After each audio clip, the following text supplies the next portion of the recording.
where he says, 125 gets you straight to the head of the line. You don't have to be a part of the alliance. You don't have to be part of the group. Wait a minute. And the biggest thing is you don't have to wait. You hop, skip, and jump right in front of everybody. 125 gets you there. You do that 3 times, and then get mashed down to the $75 rate for perpetuity. Yes! Also, there is a band review option. So if you've got a band and you're trying to get your band some exposure, hit me up at sori@gmail.com, and I'll show you the details about how to pull that off. You can also jump on Patreon, and there is a option on the tiers to be able to get your band reviewed. Yep. Obviously, we can't lie to you, so we can't guarantee a positive review. Get what you get. It's just rubbish. Rubbish. Rubbish. That's British for garbage. My favorite is a community option. $1 at the gate gets you in at Patreon. You get to join an alliance. The alliance joins their points together, and that helps determine what songs that we do. The alliances hang out on Discord. Message me on Patreon to get the link. And they do all kinds of other cool things. They do Minecraft, Dungeons and Dragons. Yeah. It's really a community within the community. Anybody can go in the village, facebook.com/VinandSori. There's 160,000+ people on the channel. What's cool about the Discord is that it offers a real opportunity for community connection, friendship, that type of thing. And it's on Discord, so if you're not a Facebook person, it's for you. You start off at $1. Right. Plus you get exclusives. Sori and I are working on a song. So the first 15 seconds of that was on Patreon. Also, at $15 tier and above, when we actually debut the video, they're going to be there live with us. There you are, dear listener. Buy our merch. Buy our merch indeed. A child shall eat them. To buy our merch. Sure. No volume? No, we got volume. I was just looking at you. Okay. All right. Well, we've talked about alliances, dear listener. This to me is my favorite thing. If I was on the other side, I would do this. $1 the gate gets you in. A couple other ones on Patreon. You know, you get more perks, but this is the perk of perks in my opinion. Join an alliance. Once you get on Patreon, you can send me a message. If the information is actually right up on Patreon, but a lot of times people can't seem to find it, so don't worry if you can't find it. Just send me a message on Patreon and I'll respond to you and give you the link to the Discord, and that's how you can get in contact with the Alliance leaders. The Alliances influence our song list. Tonight, True Cult is up on the list. The True Cult is a black metal contingent headed up by the big homie Neil, I believe. I believe that is who it is now. Yeah, so the Alliance leaders, they coordinate with Sori, all that wonderful stuff. And they get us this wonderful metal. Okay, here we go. The first song, Sori's mix a little low, I think. Of course, we'll just do one of these numbers. Try to get the Thanks for telling us. Closer to you. I've been putting out some of our, breaking up our older streams and getting them out, and some of the audio issues were so horrible that I'm like, why didn't the person tell us? But they did. That one that I asked you, that I said that to you on, yeah. Like seconds later, he told us, and then we adjusted it. So it wasn't like that the whole stream. All right, well, there you go. Perk in the house. Okay. Okay. William Guntner in the house. Gunter, my bad. Nasum Fury. This is the winner of the Extreme Metal playlist. This is a grindcore band from Sweden. Grindcore, you say? Yep. Grindcore! Alright, here we go. Andre in the house, Perk in the house. This is great. All my favorite human beings. Even DJ Franco in the house. Gang, gang, gang. Okay, here we go. Nasum. The name of the song is Fury. Let's do it.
that was not what I was expecting from a genre called grindcore, especially at the end with all that melody. Yeah, not at all. All that melody. Not at all. Okay. Oh boy. That's not at all what I thought I was. Kalachoss in the house. Hello. You're reacting Okay. very strangely to the song, so I'm very curious as to what you're about to say. What? It's just, I was thinking about it and I'm like, this is not my type of metal. And I was thinking, like, if we had like the grading scale on like in a picture, when there would be a song like this, I would just flip it over because I feel like the lower that I score it, that gives it more points. Because I don't like it, you know what I mean? And I feel like that maybe they're going for what they accomplished. To achieve, yeah. So the less you like it, the more they've achieved. Right, the more that they probably have gotten it. Also, I do have to say, I do have a newfound appreciation for people that do lyrics straight through like this because, so I took off in the car the other day to practice the ending of our song, and I was trying a lot of different voices. And some of it sounded so bad. And I was like, wow, it doesn't really sound like it's that difficult to do. And like I had a big thing of water beside me. I was like choking. I'm like taking the water because it was just not working for me. So yeah, me and Kel were having a conversation one time about a band. And they had a really good tremolo part or whatever. And I was saying, I want to see that drummer do that live. And Kel was saying, I want to see that guitarist maintain. And he's right, like, especially now that I'm, it's getting a little bit more complex now. Mm-hmm. Like, yep. If you screw up on those progressions, it becomes so obvious. So you have to so that's why I'm starting to do those drills and things like Honestly, that. I don't know how you're able to hold that, because I've been doing the ending over and over and over and over. Yeah. So just hearing you doing that ending, I'm like, how do you not mess up with that? Like right before it goes into where I'm gonna go again, it's just over and over and over and over, and you have to make sure that you keep the same cadence. It's just like, wow. That's the fastest paced thing in the song too. So, you have to do it for 2 rounds of 4/4. A lot. Yeah, it's pretty difficult. Yeah. So yeah. Anyway, So I don't know if I'll ever hit a point in my life where I'm like, I need this type of music. Probably. No, I want to say I hope not, because I feel like I'd have to be at a really bad spot for me to need this type of music. But maybe it's not like that for everybody. Sonically or lyrically? Well, lyrically, I couldn't follow it, and I spent so much time trying to follow it that I actually didn't get much into the lyrics. Okay. Yeah, shout out to 88th Regiment. Hey, BC! I felt like I haven't talked at BC in forever. Look at him. Hello, really? Children. Shout out to BC. Gang, gang. Yeah, so this song, it looks like there's a quote political statement, but really you could transpose this for a lot of situations. So it says, reaching for the end, I wouldn't hold my breath. Smothered thoughts, all alike. Machine-like beings walk on by. Through smoldering remains, scorched by flames from the burning cold. Mental ice age. Reality postponed. When all is said and done, what will be left of you? Oh, of you. I thought it said for you. Yeah. Well, it might be for you when you're No, it's not. It literally says of. Wow, all signs point toward regression. None show the width of their obsession, the undeniable truth. So weak, so forgotten, and so forfeit. Without conscience and without faith, no beliefs to call your own, their origin remains unknown. That's interesting. Why? Why is it interesting to you? Isn't there a verse that says something like that? I've always, without hope and without God in the world, Ephesians 2. Yeah, what does it say? There's some horrible. Us as Gentiles, remember you were formerly far off, cut out from the commonwealth of Israel, without hope and without God in the world. And God, while you being dead, made us alive together with Christ Jesus, tearing down the wall of hostility. Yada, yada, yada. That's probably the one I'm thinking of, but I thought there was one that it says something about in their end is to be burned or something. There's some really scary one too. You don't know what I'm talking about. And I don't remember much more of it. I just remember it kind of had like that sort of feel to it, I thought. And then it says it, but then anyway. That's always an interesting concept to me. What? No beliefs to call your own. That's to me like presents us in like a catch-22, because like everybody that comes up with beliefs that are completely original, we say they're crazy. Yeah. Right? Yeah. Like most of I think all of us, like the foundational things that we assume that we call axiomatic aren't really axiomatic. They're just the essentials of the book, the particular presuppositions that we hold and the belief systems that we hold. Mm-hmm. You know, I think like the primer shouldn't necessarily be on original thought as much as it should be about consistent thought. Yeah. And thought that carries utility in the real world. Exactly. So if you can find a worldview and assumptions that you can make axiomatic that can remain rationally consistent and practically consistent, I think you're in good shape. So so the accusation like, oh, you don't have an original thought isn't very significant to me. I agree with you. I feel like I used to kind of think that, like the whole like, I didn't understand when people would say that, like, oh, you never have an original thought. I was like, well, I mean, I'm believing the Bible, and I'm believing what God said about this stuff. So of course, like, it's not my original thought. Like it dates back so far. Right. And there is a certain amount of, I guess you could say, safety in believing something that has been believed through generations, but not just generations, but different cultures.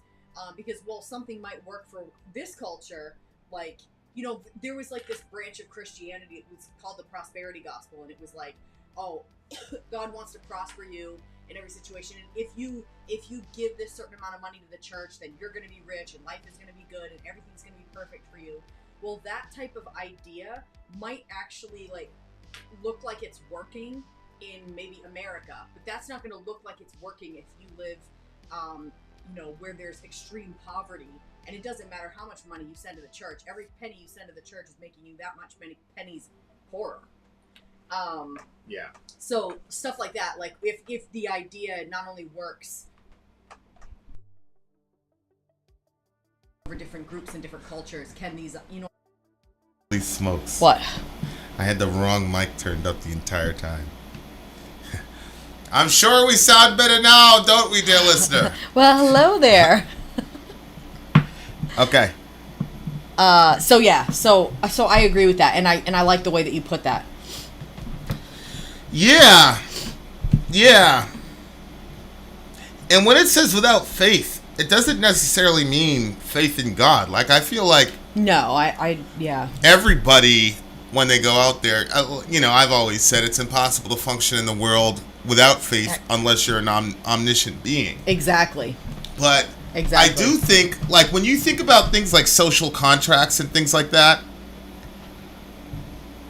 like, I definitely think there is a certain degree of faith that we all just put in each other on a regular basis.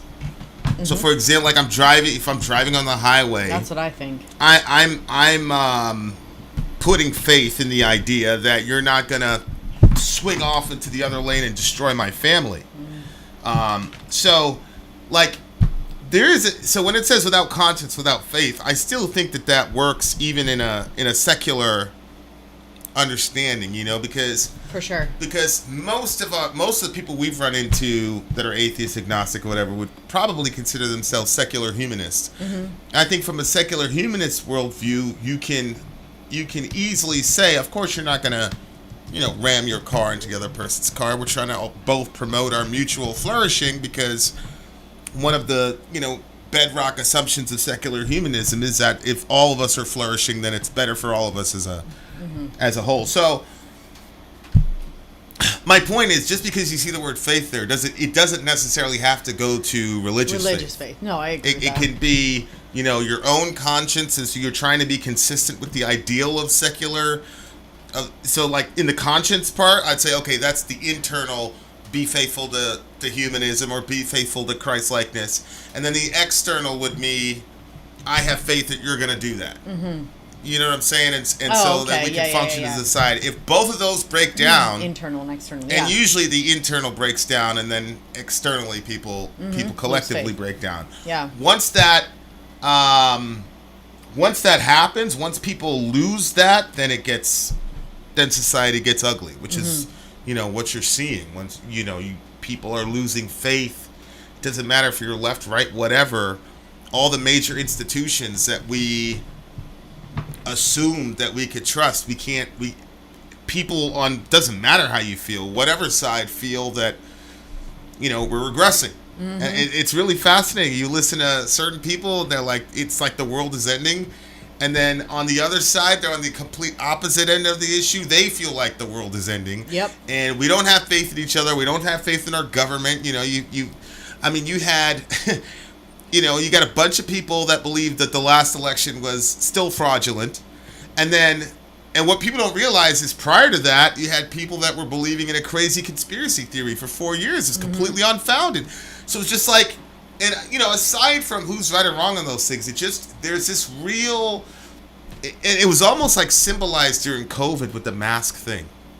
Because Crystal Ball brought up something that was really interesting, where she said that the government is basically training us to hold each other in suspicion now. Oh, well, yeah. Now you have a little cough. Now, and so the masks were kind of like this physical barrier, but it was also like representing kind of the barrier that's like between everybody. You know what I'm saying? Absolutely. And so that's what happens when we collectively lose faith in each other. Yeah, and there was a noticeable rift. Like you could tell the mask wearers versus the non-mask wearers and what that meant. Right. Yeah. Right. And who were the morally right ones for what they were doing. You know, because the one group believed that we shouldn't just let the government tell us what to do on everything. They're even telling us to put cloth over our face and we're going to listen to that degree. They're going to tell us when to go home, where not to shop. They're going to close stores. There was that angle, and then the other people that were mask wearers were just saying, hey, this is for public safety. Like, if there's a possibility we could save a life or end a life by the decision that we make, then we should absolutely do this. Right. And so, you're looking at But that's the breakdown of the social contract right there. Because the social contract is, look, I'm not going to drive into your side of the street and fuck up your life. Mm-hmm. You know what I'm saying? And so, but if you take the mask off, you're driving into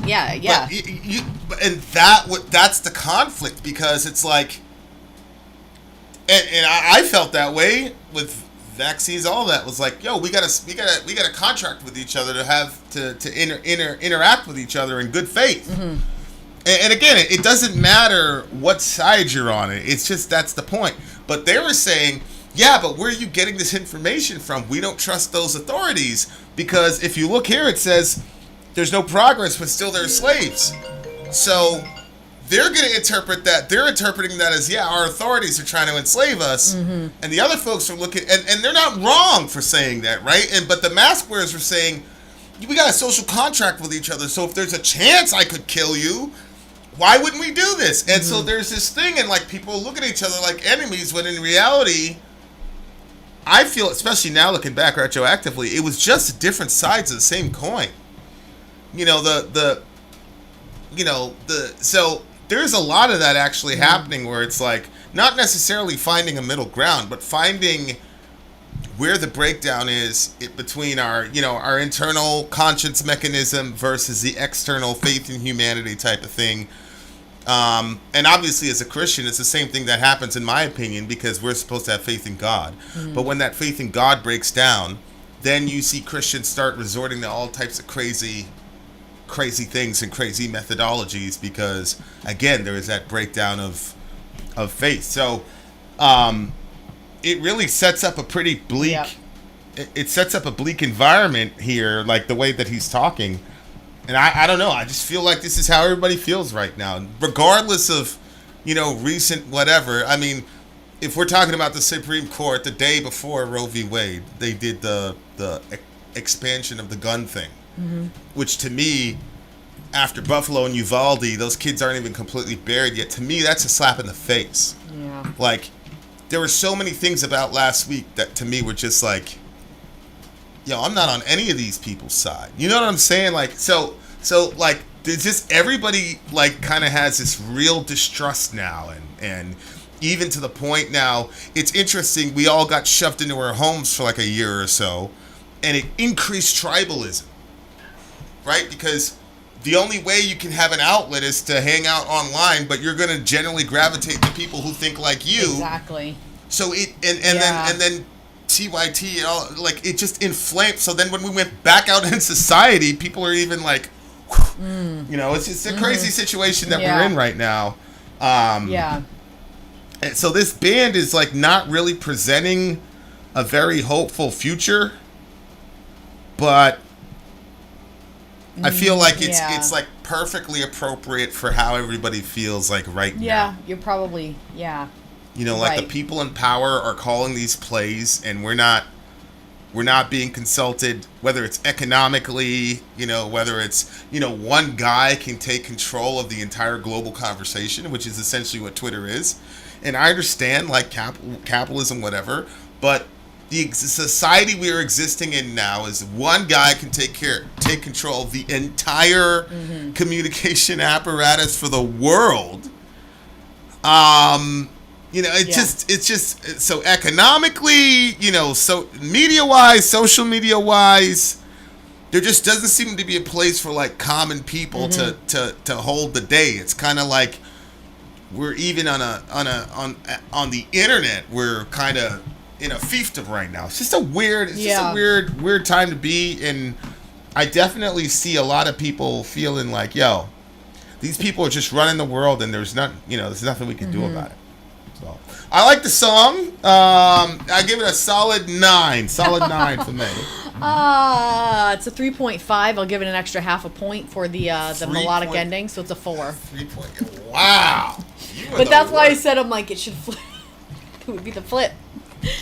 So that means it's actually a really good score for this type of song. Oh my god. Well, there you go, dear listener. Shout out to the True Cult. We have more songs for you on the way. More mediocre songs, I presume. Vin out. Sorry, out. Gone. Oh, my man Vlad. Damn it, Vlad. I wish you were here for that previous conversation, bro. Oh well, Qatar of Allah. All right, guys, here we go. Commercial break. We'll be right back. I'm Vin. I'm sorry. If you would like to get your song reviewed, dear listener, there's the filthy capitalist option. As Sori says, 125 gets you straight to the head of the line. You don't have to be a part of the alliance. You don't have to be part of the group. Wait a minute. And the biggest thing is you don't have to wait. You hop, skip, and jump right in front of everybody. 125 gets you there. You do that 3 times, and you get mashed down to the $75 rate for perpetuity. Yes! Also, there is a band review option. So if you've got a band and you're trying to get your band some exposure, hit me up at itsori@gmail.com, and I'll show you the details about how to pull that off. You can also jump on Patreon, and there is a option on the tiers to be able to get your band reviewed. Obviously, we can't lie to you, so we can't guarantee a positive review. Get what you get. It's just rubbish. Rubbish. Rubbish. That's British for garbage. My favorite is the community option. $1 at the gate gets you in at Patreon. You get to join an alliance. The alliance joins their points together, and that helps determine what songs that we do. The alliances hang out on Discord. Message me on Patreon to get the link. And they do all kinds of other cool things. They do Minecraft, Dungeons and Dragons. Yeah. It's really a community within the community. Anybody can go in the village. Facebook.com/Vin and Sori. There's 160,000+ people on the channel. What's cool about the Discord is that it offers a real opportunity for community connection, friendship, that type of thing. But, and it's on Discord, so if you're not a Facebook person, it's for you. You start off at $1. Right. Plus you get exclusives. Sori and I are working on a song.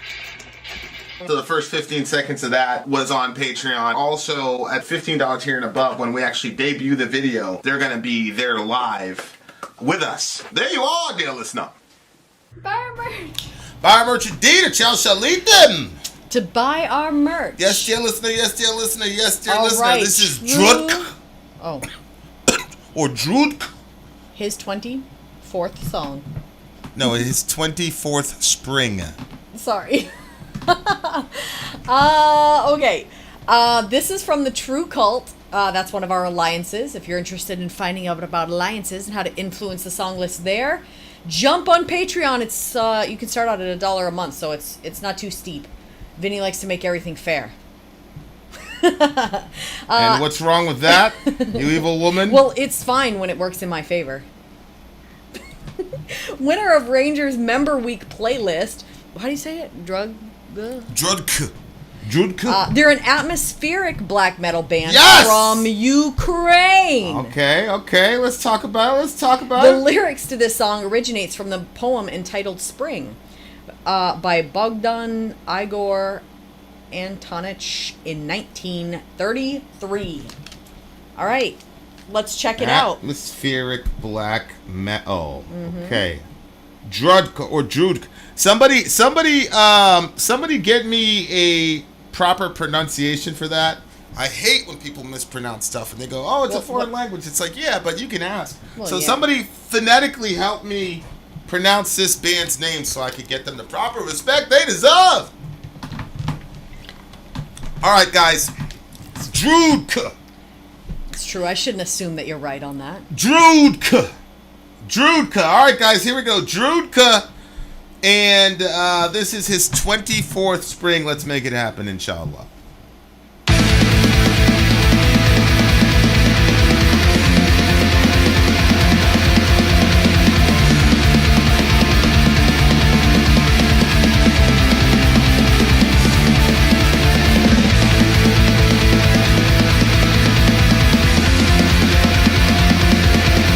Okay. Loving the melody.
That was Drudkh. That was 10 minutes. Drudkh. Yeah, Drudkh.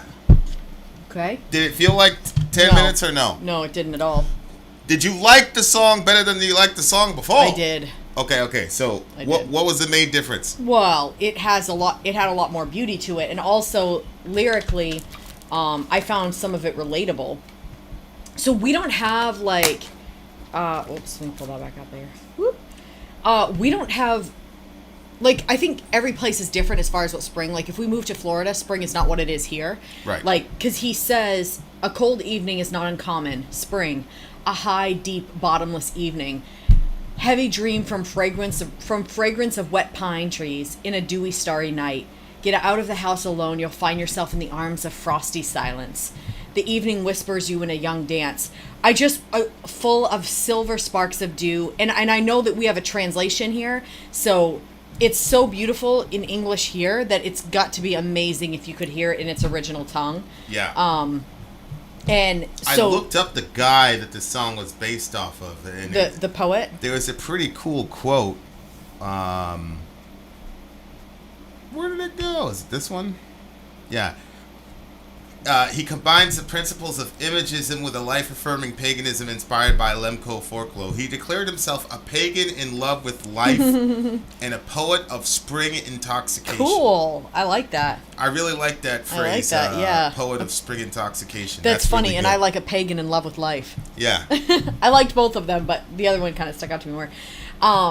So I've always had this, if you're around like season changes, I don't know if everybody that kind of loves nature is like this, or if this is even very relatable. And it's not something that I've really ever communicated out loud, because maybe I felt I was sort of alone in it. But when he said a high, deep, and bottomless evening, that was like, whoa, because I've always felt like there are times of the year that I feel like something is close to me and something is far from me. So in the summertime when it's really hot and it's like kind of clammy and like everything is like the planets, everything just kind of seems closer and I feel less lonely. And as fall comes around, everything starts pulling farther away and the weather itself just kind of feels more distance.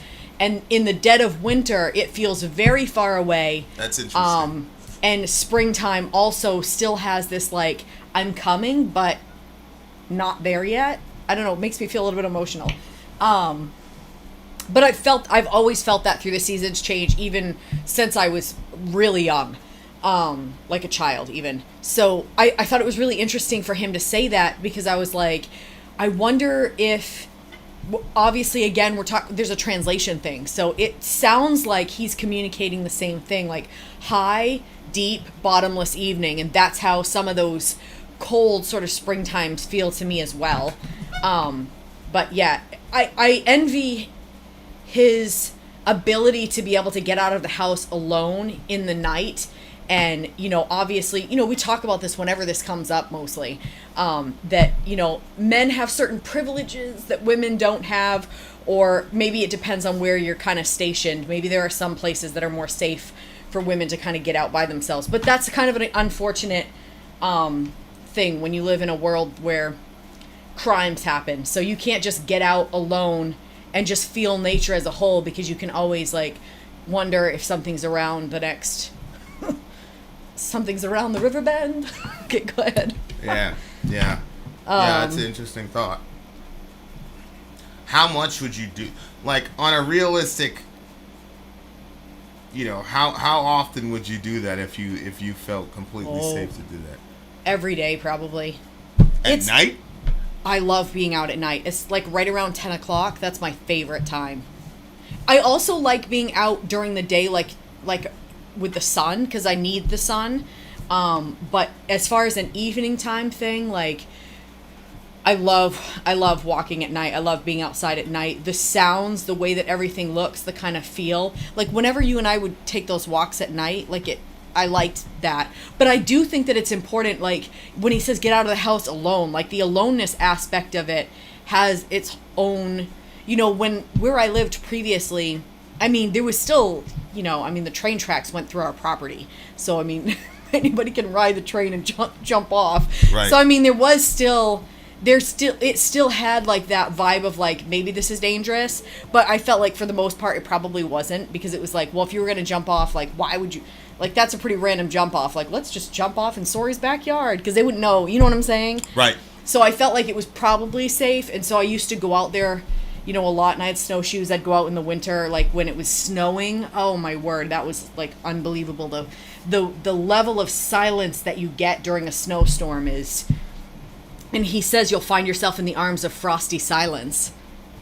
So I really, I'm vibing with his lyrics, and then he says, from the marble dreams, imagination, thoughts, the reeds sway, all in dew. Stars mix into a strange ball. One of them will fall quietly into the grass. And so I'm not sure what he's talking is going to fall into the grass, because it almost sounded like a star was. But yeah. I feel like, I don't know if it's, I've never heard of a star falling quietly in grass like that. Like, well, he is connecting the dew to the stars. So it's basically, in his mind, the star falls from the sky to the earth and then manifests as the dew in the next morning. So you're basically seeing little stars on the ground. Oh, that's really cute. You can see right there, it says, imagination thoughts, the reed sways, all in dew. Stars mixed up into a strange ball, one of them quietly fall into the grass. Oh, that's cool. I like that. So he's which is really kind of like it's an interesting thought about, I was outside with the kids yesterday, and Reza said, plane, there's a plane. And then Orion's like, there's no plane. And then I'm like, well, what's that? He's like, it is a plane. And they're both like, and I was like, Reza, you want to go on it? He's like, yeah, bring it down, whatever. He did, yeah. aw. And like, that wonder that kids have, you know what I'm saying? Like, yeah, that everything is amazing. And then I remember being a kid. Yeah, like I remember being a kid, and you don't really know what things are. So it's like, the shiny stuff on the ground. It's like, oh, this is the mica. crystal. When you find mica, yeah, I'm like, I'm pretty sure this is valuable. Just the adults don't know it yet. yeah, exactly. You just find stuff and you're like, oh wow, and you know. So that's what the poetry. The poetry. Do you remember mica? You know what I'm talking about? Oh yeah. I don't know if maybe everybody knows what mica is. I was certain I was rich. It's like this chunk of almost, it looks like a rock kind of, but you can like literally peel it like little pieces of paper off, and the pieces of paper are like thin and you can see through them, but they're also shiny and they catch the light, and but it's weird because it's in the tar, like you'll see the tar glittering. Oh yeah. And I'd always be like, this is like the streets of gold. Man, what is going on? How come the parents don't know this? That was one of them. I remember riding my bike on like newly tarred ground, and everything was sparkly, and the ride was, and so I pretended that I got, shot up into space. We were in a different planet, all this shit. Oh, absolutely. And then like you grow up and like people just completely strip the wonder of everything away. But again, that's like one of the positives of either having children of your own or being around other little kids, is because it's all there. The wonder's there. Orion found these like you could buy these bags of rocks at the dollar store, like they're basically like these smooth pebbles. And they're see-through kind of. Yeah. And he found somebody, threw some in their garden or whatever, and he was like, he found 2 of them, and he brought them to me. He was like, his eyes were so big, I could tell on the look. I said, he thinks he found really like something really crazy. And I was like, I am not telling him. I can get those at the dollar store. I was like, what? I made a big deal. You found treasure. And he was like, that made him even more excited. It was really cute. Of course, then he put one in his mouth, so I had to take it away from him, and that was that. Yeah, I really think like that's probably one of the 50,000 reasons I'm so fascinated with Don Hoffman's stuff on consciousness, or even the UFO phenomena. The Don Hoffman stuff on consciousness, like, is such a paradigm shifting understanding of what you call reality. Yeah. That it reinserts a bunch of wonder into everything. It does. It was interesting. He was doing an interview with Lex Friedman a couple days ago or whatever, and he says he's like, That's some awareness. He's That's disturbed. so funny. He's disturbed. He's disturbed by the implications of what he's saying, especially the mathematical side of it, because the more you prove these things with math, the less wiggle room you have. And so the idea that the physical universe isn't really fundamental, and that these are space-time is a projection, not space and time, but space-time itself is a projection from conscious agents. Who it just opens up so many possibilities about a lot of things, and it disturbs him. But I think because I have a Christian backstop, I'm not disturbed, because I'm like, well, yeah, there's an ultimate consciousness, and he's projecting all this, and we are, observing reality from the consciousness field, from a borrowed consciousness, basically. So I'm not worried about it at all. But Hoffman was extremely disturbed because he understands it's a completely untethering. Exactly. Kind it of opens idea. everything up to like this giant. And untethering, I think, is the perfect word for it. Yeah, rooted in anything. Right. You know, now like everything is just. Yeah. So it for a moment it looked like he was almost regretting stumbling upon this amazing discovery because he can't fall back on materialism. Yeah. I can see that. So we've been like watching. People are gonna be like, "You're crazy." We've been watching a lot of this like alien stuff and people's different stories and stuff, and like some of these reports that are coming out. I guess they're being released by the government. Correct me if any place where I'm wrong, because I've literally seen so much stuff, and sometimes I'm half awake when I'm listening to it. I mean, I can't correct you. I can just repeat back to you. That's what I mean. Like, if that was I'm just not saying that what... that doesn't necessarily mean it's correcting you. But go ahead. Oh, okay. Well, if I'm saying something, you're like, yeah, we never saw that. That was in your dream story. So anyway, I guess like they're thinking that maybe like some of these UFOs are not coming from like outer space, but rather from the ocean, which to me is like such a scary thought, because I really like the ocean, but I have always had like this, like that sort of feel about the ocean that it's like not really completely safe, because it's not. Distrust. I mean, you're like, I love this, but especially if you go to the ocean at night. But anyway, putting all that aside, when we were growing up, we came up under a theology that was it was called the rapture. Probably a lot of you people know what it is, but maybe people don't. I don't know. It was that God could return like literally at any second, and you could get sucked away, and probably all you rotten unbelievers would be left with the Antichrist. More than likely, all your clothes would just get left in a heap, possibly folded.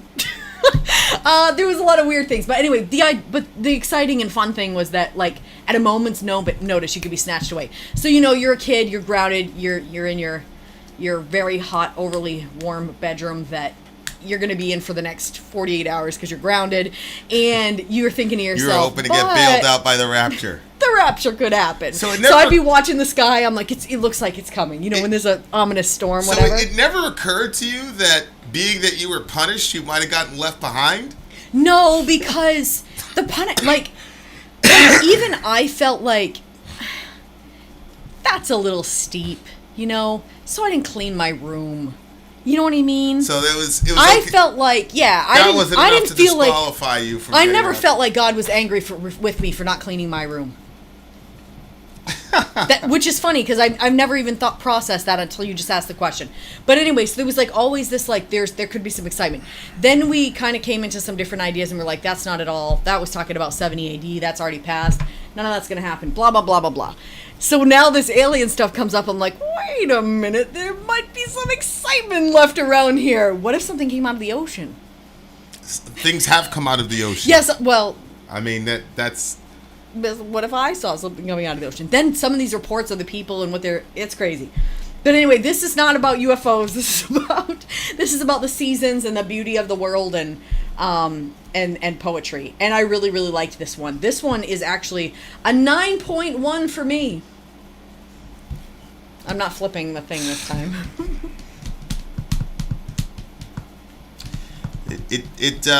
Yeah. Would you give it? 9.1. It's a 9.4 for me. I like the song. I like that they spent some time on it. I should let you go first. When you make a song pass beyond like 7.5 minutes, like you are making a bet. Yes, you are. right? You're making a bet, and more often than not, it fails miserably. Yeah, go back and look at the review for Harlequin Forest from him. Yeah, especially with me, like I should.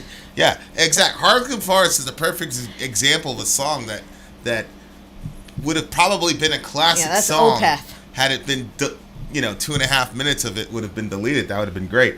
I felt it was all necessary. But 9.4, I really, really enjoyed this song, though. I like the atmosphere of shit, but I agree with you. Like, I'm definitely...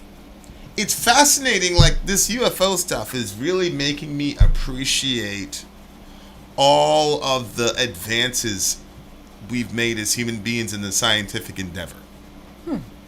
Why? Because, I mean, presumably these beings have been interfacing with our species for thousands of years, for millennia. Yeah. And it's just now that we're able to even theorize a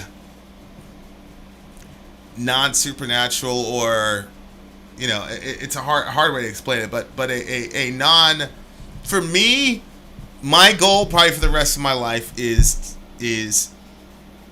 science is very, very fascinating to me, because the more I look at it, the less I see the gap between the supernatural and the natural. Yeah.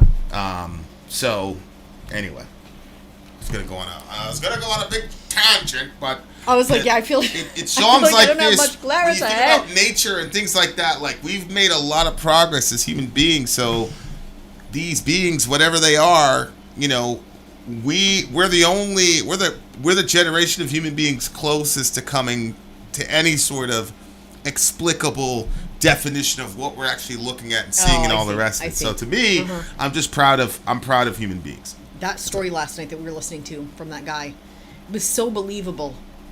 Yeah. The redneck guy. Yeah. 100. I believe him 100%. It was so believable. 100%. And the reason that he gave for wanting to share the story even made it more believable. Oh. He's like, everybody that's happened to is like dead, and I'm basically the only one left. So he's like, I don't want. He basically, it was for posterity, and he felt like it would be important for future generations to kind of know what happened. Yeah. And it looked like, he doesn't. He's like, I don't. It was weird because he didn't even think the story was that big of a deal. I was like, what? I'm not gonna lie though, like, when extraordinary things happen to you, you're experiencing them as you, and it completely demystifies it. So there's probably things where people would be like, oh my God, but to me are... Right. I see that. All right, True Cult.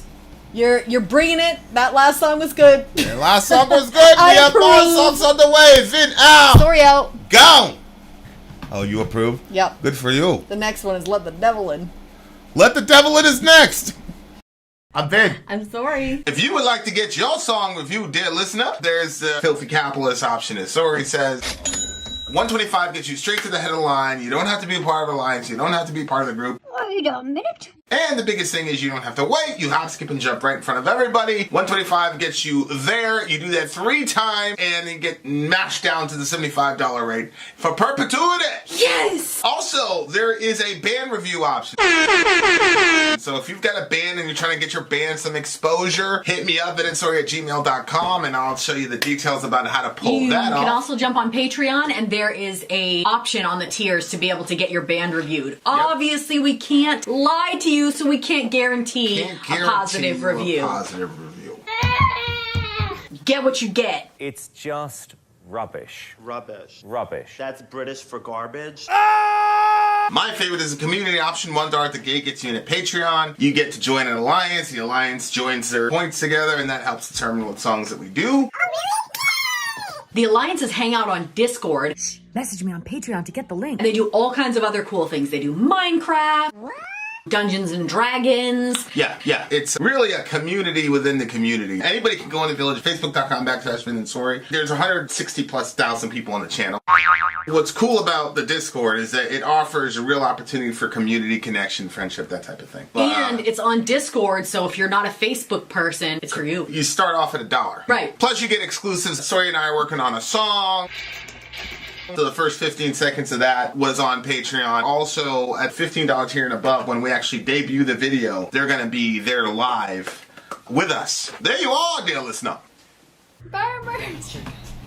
Buy our merch indeed. A child shall lead them. Buy our merch. Yes, dear listener. Yes, dear listener. Yes, dear listener. We are in the midst of the true cult.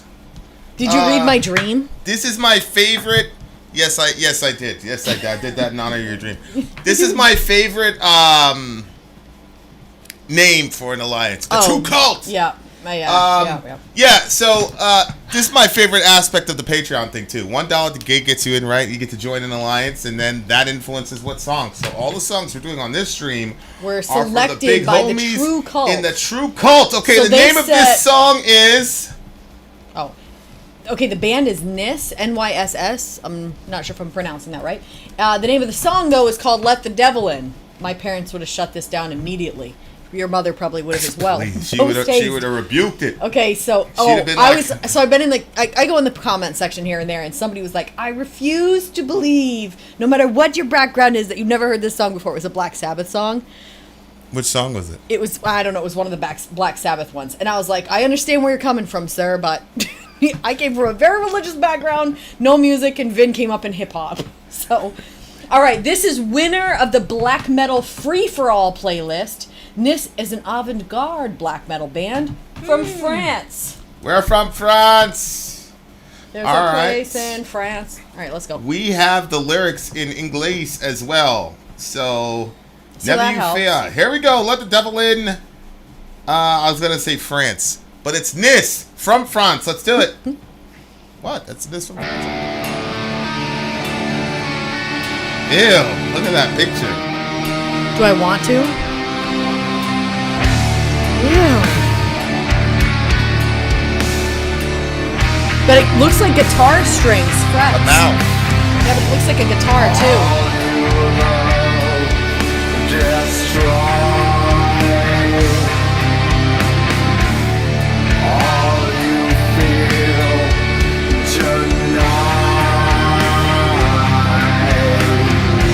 Wow. Are you seeing these lyrics?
I feel nervous. I don't know why. This doesn't make any sense.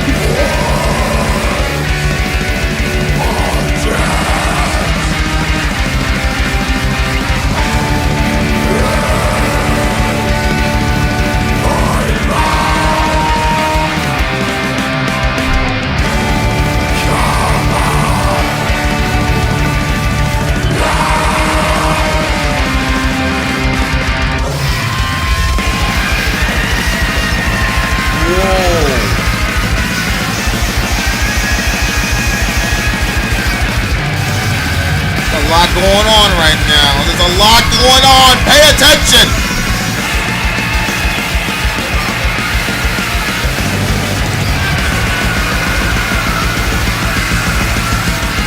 Absolutely.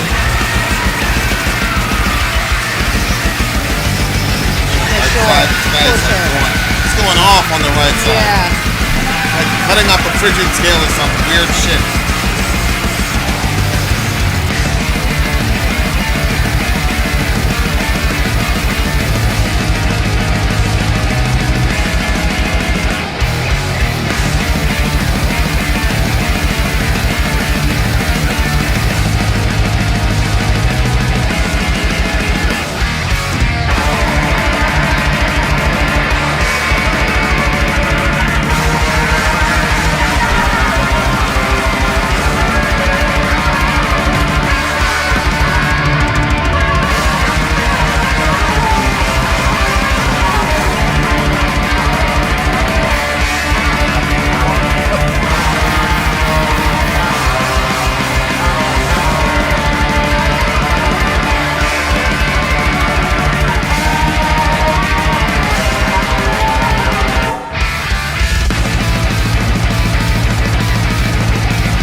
That drummer. Okay, focus on the drummer now.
that had a level of art to it that,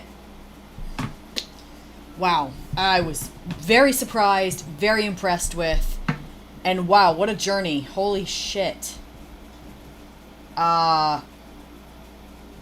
It's, where you at? Good. Well, I find this song super fascinating because, you know, obviously before it started, I was like, my parents would have shut this down. They still would shut it down. You know, and I think the same would be said of your mother, I'm not sure. But when it starts out, all you love, destroy. All you feel, deny. All you build, corrode. All your peers, divide.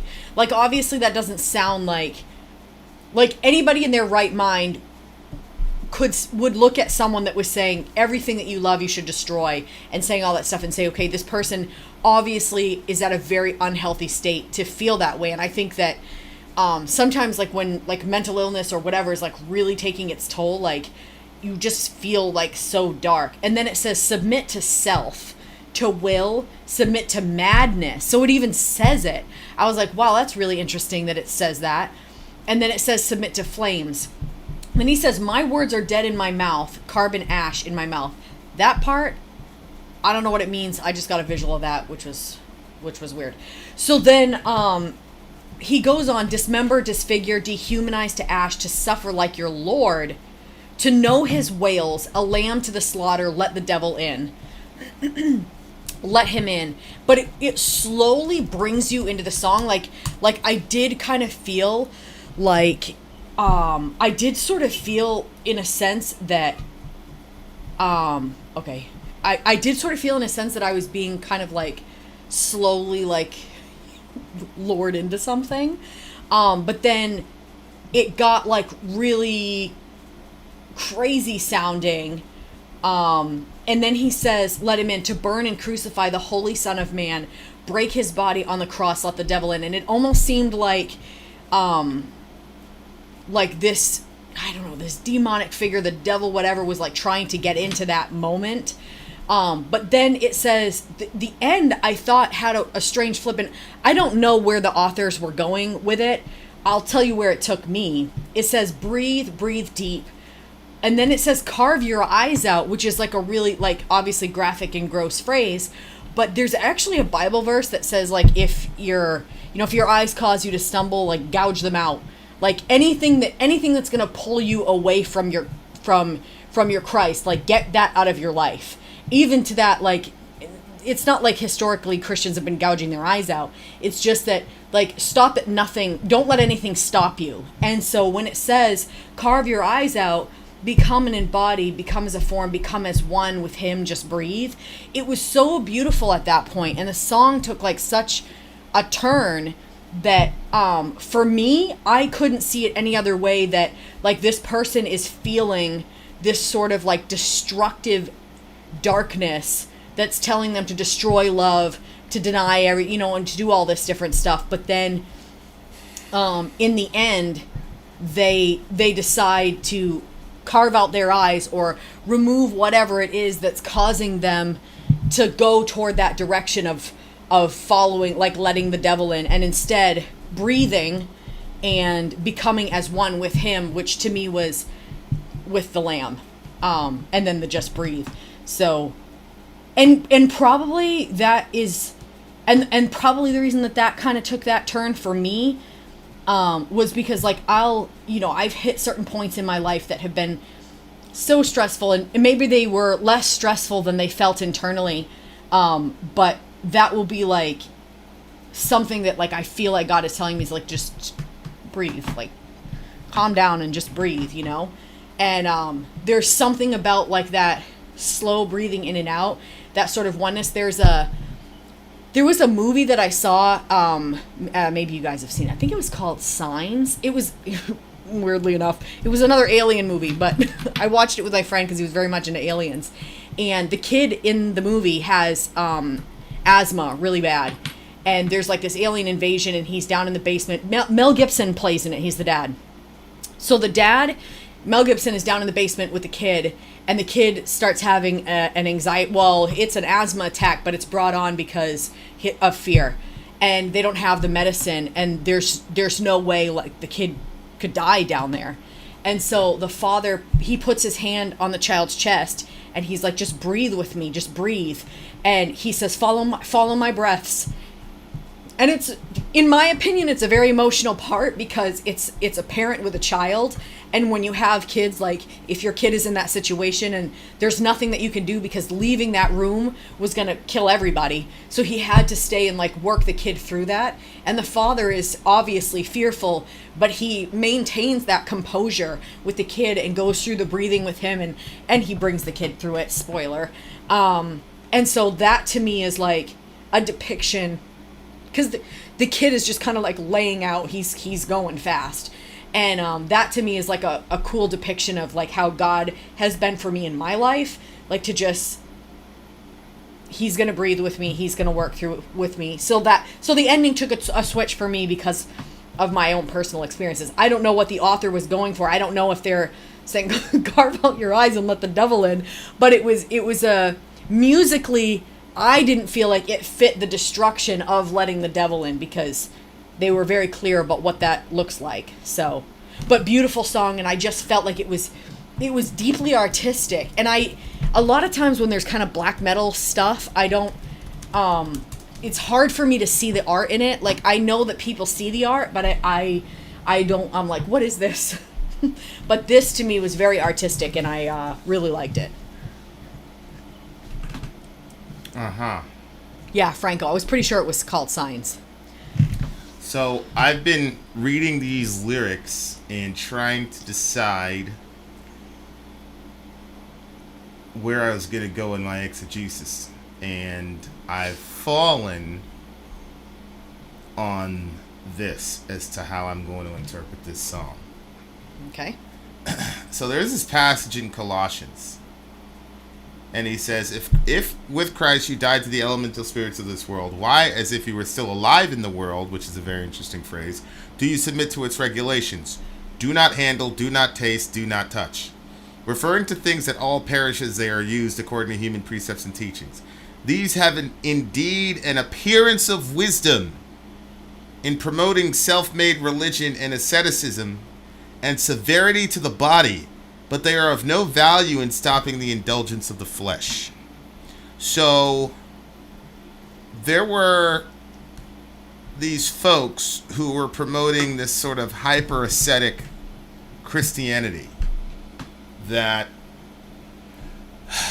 you know, a lot of it was the physical world is bad, demiurge, yada yada, but their particular branch of Gnosticism was complete denial of essentially anything pleasurable. Mm-hmm. Do not handle, do not taste, do not touch. So, you know, Paul talks about harsh treatment of the body, right? Yep. You know, the severity of the body, but they're of no value in stopping the indulgence of the flesh, meaning the dark side of you, your shadow. People think that if they like punish it away, abuse themselves ascetically, that puts them into some higher spiritual category. And honestly, one of the worst discoveries that you can make is that Mother Teresa put a primer on suffering, not only suffering for herself, but suffering also for the people that followed her in her community, as well as suffering for people that they were helping. So there were lots of times it was reported where Mother Teresa could have relieved people's suffering, but because she was such an ascetic, she basically said it's our job to basically pray them through the suffering and all the rest of it because they need this for the purgation of their souls, which if you are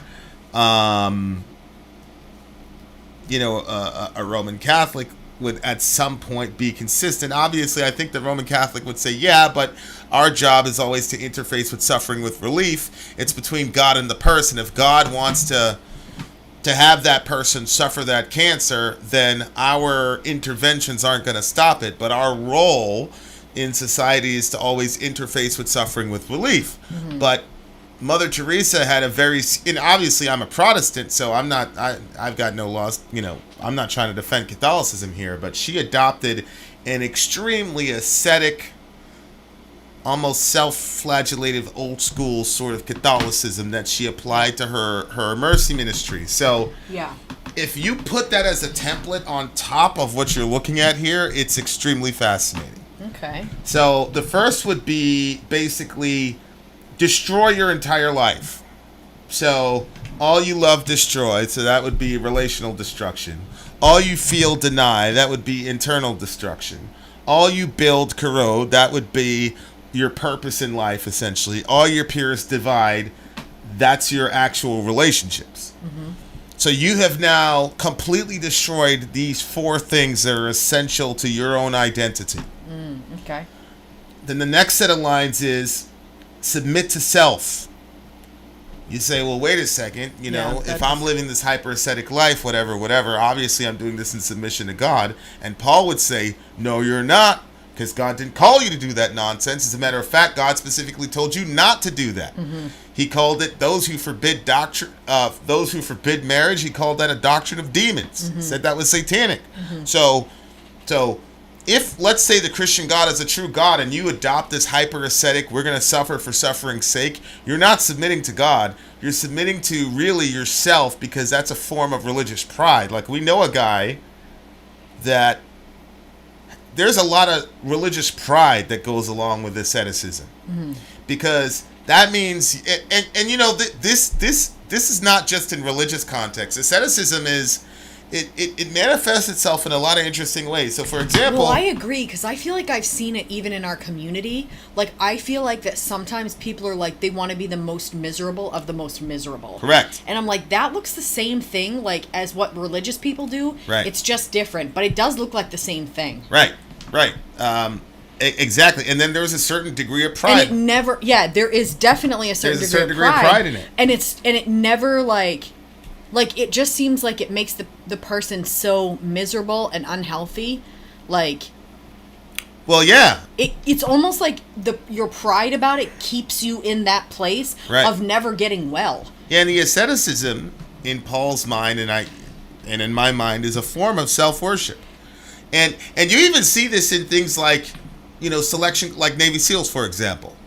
What's happening in Hell Week? Well, you're not sleeping, you're not eating, and you're subjecting your body to all this suffering. Absolutely. And because these guys are going through so much abuse, you get a class of 100, and then you get 20 guys that graduate, and the guys that were able to stick it out, they're carrying with that for the rest of their lives. They could do, you know, you just hear, oh, you could be on vacation for the rest of your life. You survived that. So there's that pride in living an ascetic lifestyle. And so yeah, absolutely. So if you continue with it, wait, you said they'll say what? You can do what for the rest of your life? You can do anything you want for the rest of your life. Oh, right, yeah. Right? Like, because you know what I'm saying? Like, you did this, right? So, like, they make it a competition to see who could be more miserable. I think Kelly's right there. And so, to me, this was like a guy recruiting into a cult. There is a sense in which you could say that Mother Teresa, I mean, God bless her, but I mean, she had a global cult. And because our perception of her was that she was doing good in the world, and I'm sure she was, I'm not sure the good offsets the bad, and that's between her and Allah. But what I'm saying is, it's like, you really got you get drawn into cults like that if you're a certain kind of personality, if you have extreme personality, and you've got this prevailing dissatisfaction with life. You get, especially in a Christian, particularly in a Christian worldview, because the symbol of our religion is a man on a cross. Mm-hmm. And so, if you don't know how to interpret correctly what the cross is saying, particularly about human suffering, you can easily manipulate that into making suffering the ultimate value, because you're saying that God was an ultimate sufferer. Mm-hmm. So submit to self, submit to madness, submit to flames. Again, it's following that ascetic line, because if you follow asceticism to its logical conclusion, it is flames, which symbolizes hell. Which is, I'm not saying theologically Mother Teresa's in hell. I'm saying you will literally raise hell, meaning the situation was bad, but you showing up made it worse. And so that's what raise hell means. That means we were over hell. We were over hell. Hell was beneath us, and then you did something to bring hell up to where we are. Okay. Right? Or to bring us down to where hell is. And so the first, the first two stanzas are the recruitment into this cult. And then it says, my words are dead in my mouth, carbon ash. Carbon ash, we're carbon-based life form. So the ash in his mouth is specifically human beings. Okay, that's what I wondered. Right? Because you just honestly, said, that's what I pictured. I pictured from an urn. You just said submit to flames. To me, this is the cult leader right there. BC says, I bought a notebook or man, but BC follows the speed limit. Love you, BC. But like, my words are dead in my mouth, carbon ash in my mouth. And you see right there, it said submit to flames. Yeah. And then the next thing is carbon ash in his mouth. It's because he knows or she knows that this teaching is putting people in hell, but it's coming from his mouth. You see, so he's essentially consuming these people, which, cult leaders, like we saw with that lady, like they consume people. Yeah. What's her name? Teal Swan. And so then it says, dismember, disfigure, dehumanize to ash, to suffer like your walls, to suffer like your Lord. There it is. Now we're going to take the image of a suffering Christ, and and it specifically says disfigure, which Isaiah 52, his appearance was marred beyond human semblance. Yep. Like recognize him. Jesus was a disfigured individual on the cross. Mm-hmm. To suffer like your Lord, to know his wails, a lamb to the slaughter. Then it says, let the devil in, let the devil in. So it's not until here that you see the mask comes off and this is the devil speaking the entire time. Mm-hmm. But he's using this romantic religious language, suffer like your Lord, which Paul talks about that. He says, Philippians 4, to know Christ and the fellowship in his suffering, partaking in his death in so much as I can attain the resurrection, yada, yada, yada. So there is a sense in which, as a Christian, you do want to suffer like your Lord. Mm-hmm. In the sense that, but there are very specific parameters as to what that actually means. And it's not suffering for suffering's sake, because Jesus never did anything for its own sake. He always did it to push forward the kingdom. Mm-hmm. And so there are certain kinds of sufferings that are positive sufferings. If there's a group of people that's being discriminated against, and I know that my friends are going to be upset at me if I stand up for them, that's a form of suffering for Christ, because if it wasn't for Christ, then I'd be with the cool kids, and I'd be accepted, and mm-hmm. people wouldn't call me names and blah blah blah, and they'd say I was open-minded, they'd celebrate me, yada yada yada. But there are certain situations that we will put ourselves in that will necessarily result in our suffering, but it's for the good but in that sense, we're taking part of the sufferings of Christ. That's a lot different than saying, I'm going to invent or create situations where the only goal is suffering so that I can be like Jesus. Right. Well, I mean, that's the difference. That's the thing, because Jesus suffered, he suffered to actually bring life to people. So if the end result of the suffering is to bring forth more life, like I was just thinking about this today, because I've been sick almost every day of this pregnancy. It's really long. And I was thinking like, that's like, there's something of Christ that I can understand in that, because it says that for the joy that was set before him, he endured the cross. So he saw, yeah. And so he saw what was going to come as a result of the cross, and it was going to bring life. And because of that, he was willing to go forth through that suffering.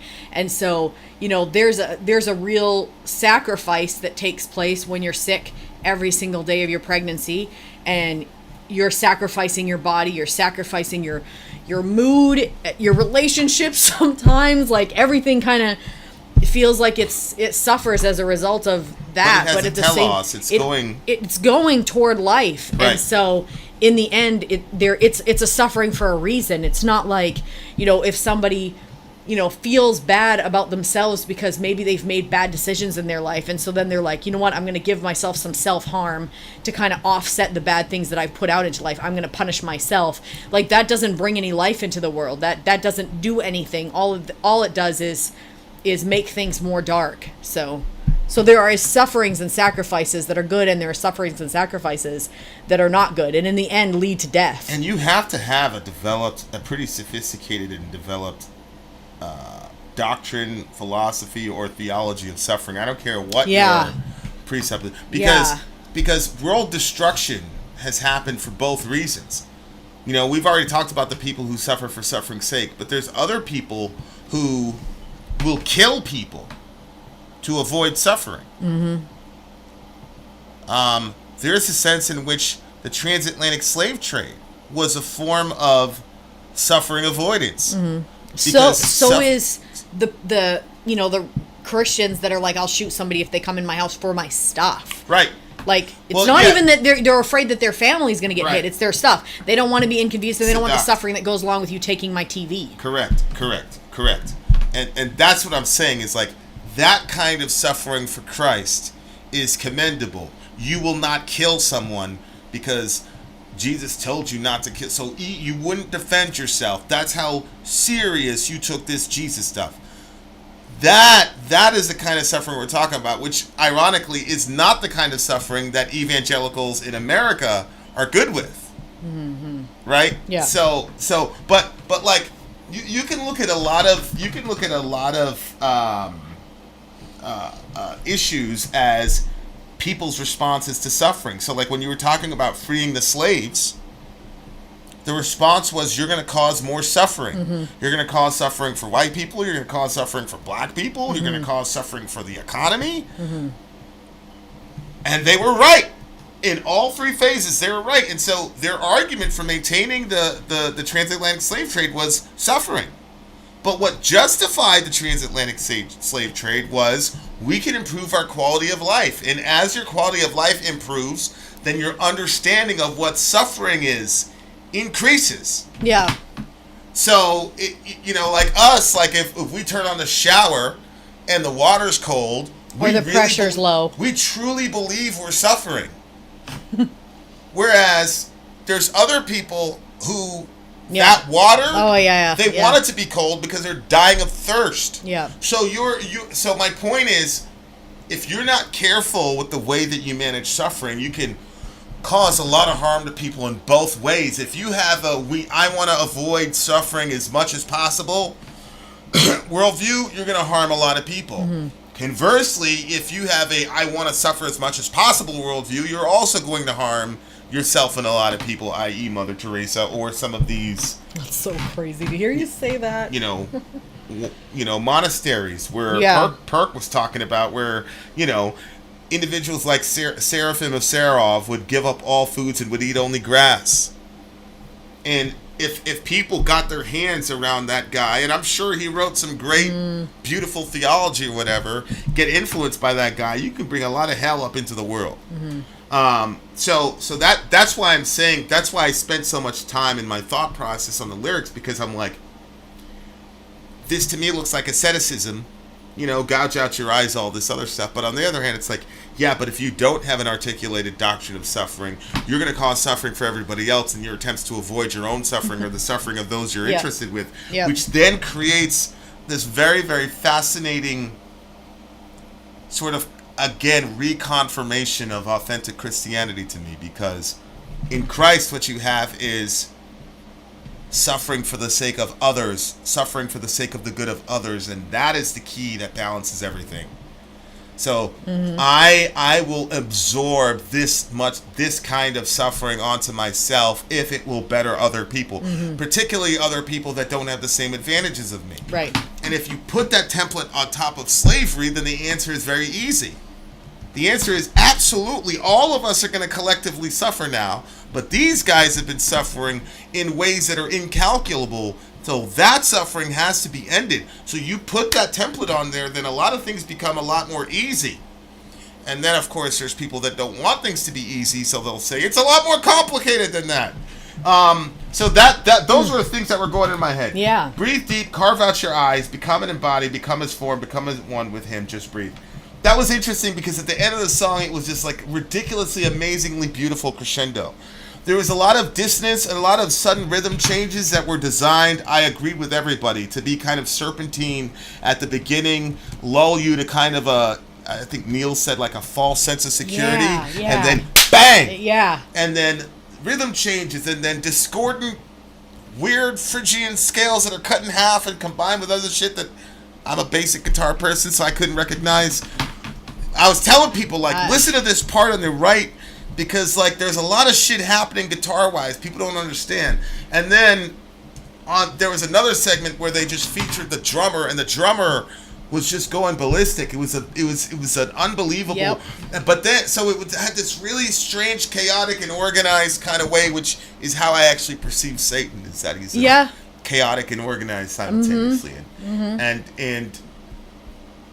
And then at the end it says, you know, breathe deep, carve out your eyes, become an embodied, become his form, become at one with him. And obviously, to your point, where Jesus says, if your eye causes you to sin, pluck it out, for it's better for you to go into life maimed than enter into the fire with both eyes being cast into hell, or whatever. Which is fascinating, because Jesus says, if your eye causes you to sin, pluck it out. And from a biblical perspective, it is not your eyes that cause you to sin. It's your heart that causes you to sin. Yeah. And God does pluck that out, Ezekiel 36.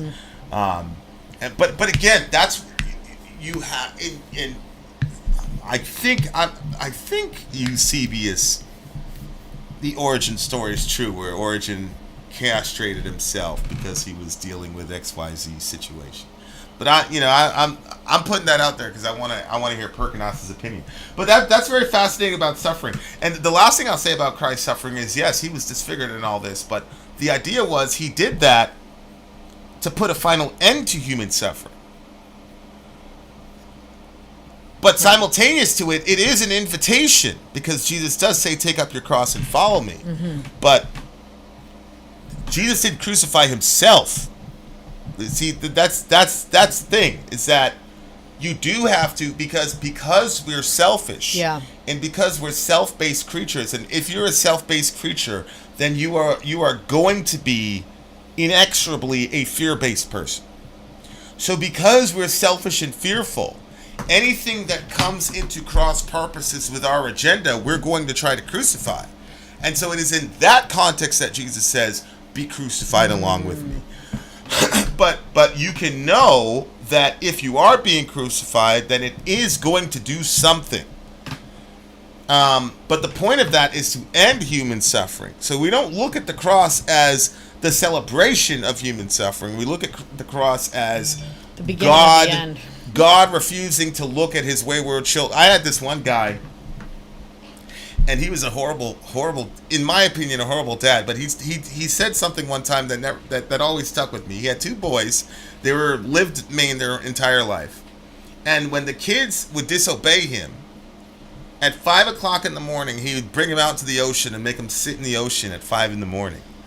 You know, I mean, these kids were, they were freezing and all this.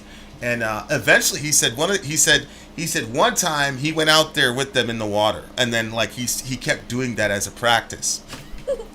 And that's kind of how I look at the entire Jesus operation, is us completely fucking up this world, destroying this world, and making this world the cesspool that it is, and it's God's refusal to leave us out in the ocean. It's a refusal to say, yep, you made your bed, lie in it. But if your dad's in the ocean, you know that he's not going to let you go under, and he's going to be the one that's going to take you out eventually. So my point is, I don't subscribe to that level of punishment, though. Yeah, of course not. But of course, it's a terrible analogy. But my point is that the ultimate understanding of suffering is that it's an intruder and it shouldn't be here. And the only good that suffering accomplishes in this world is it gives us the ability to see God from a different light.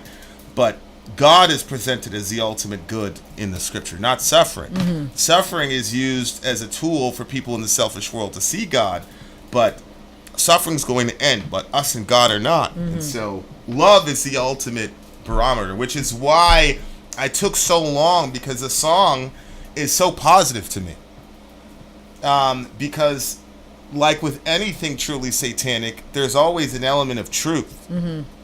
there's nothing satanic that doesn't have some form of truth attached to it somewhere. Yeah. And so the song, to me, that's why I was like so disturbed by it, was I was massively inspired toward the end of the song.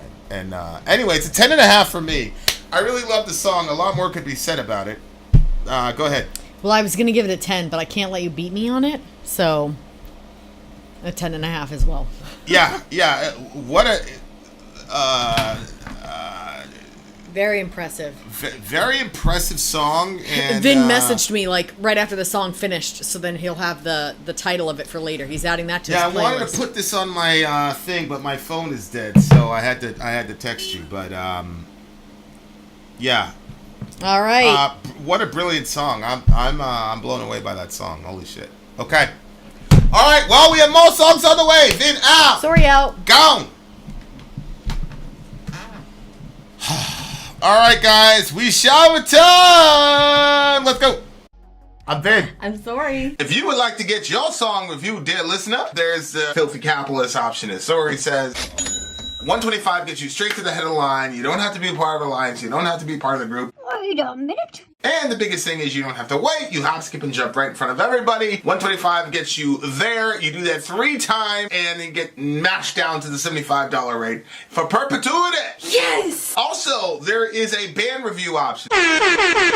So if you've got a band and you're trying to get your band some exposure, hit me up at insori@gmail.com, and I'll show you the details about how to pull that off. You can also jump on Patreon, and there is a option on the tiers to be able to get your band reviewed. Obviously, we can't lie to you, so we can't guarantee a positive review.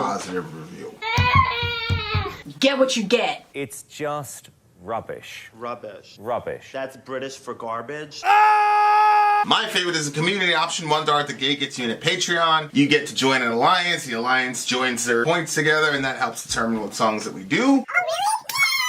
The alliances hang out on Discord. Message me on Patreon to get the link. They do all kinds of other cool things. They do Minecraft, Dungeons and Dragons. Yeah.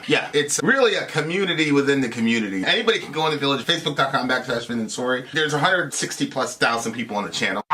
What's cool about the Discord is that it offers a real opportunity for community connection, friendship, that type of thing. And it's on Discord, so if you're not a Facebook person, it's for you. You start off at $1. Right. Plus you get exclusives. Sori and I are working on a song. So the first 15 seconds of that was on Patreon. Also, at $15 tier and above, when we actually debut the video, they're going to be there live with us. There you are, dear listener. Buy our merch. Buy our merch indeed. A child shall lead them. We are in the midst of the True Cult stream thingamajiggy. And we just got done listening to an extremely interesting, disturbing thing.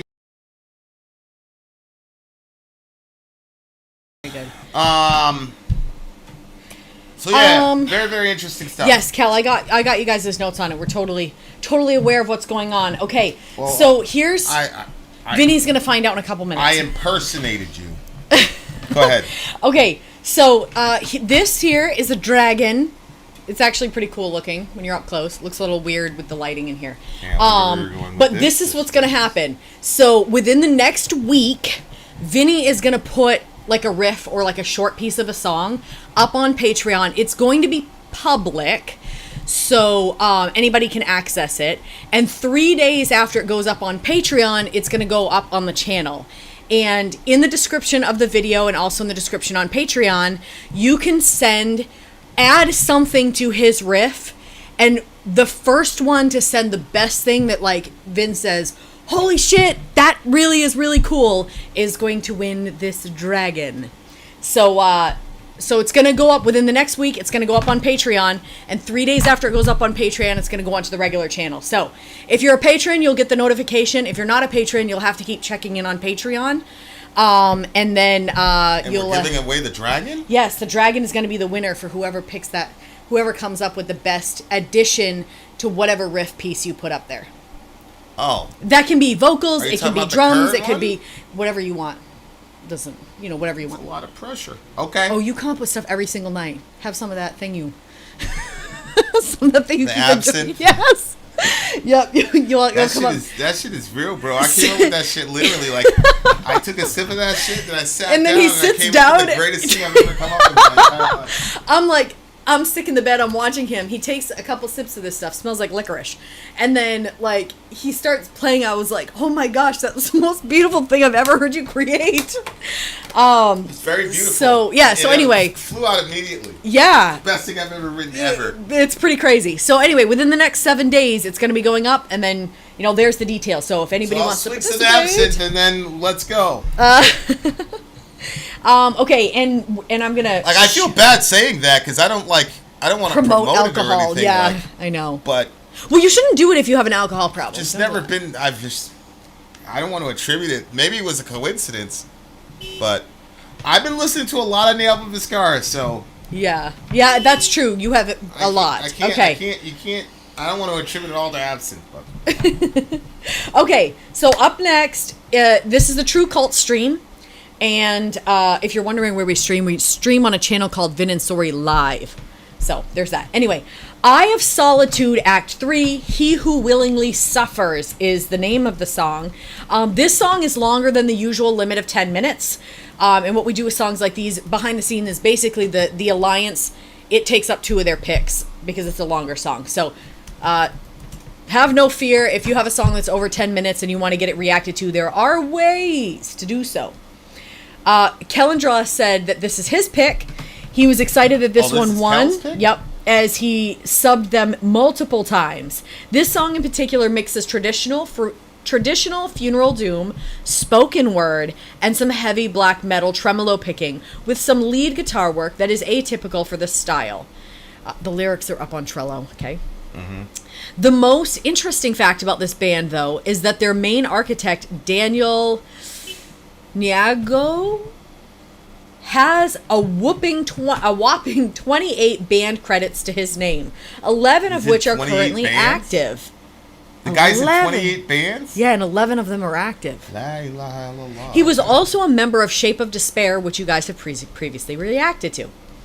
All right, so this is the winner of the Doom Free-for-All poll. Eye of Solitude is a funeral doom band from the UK.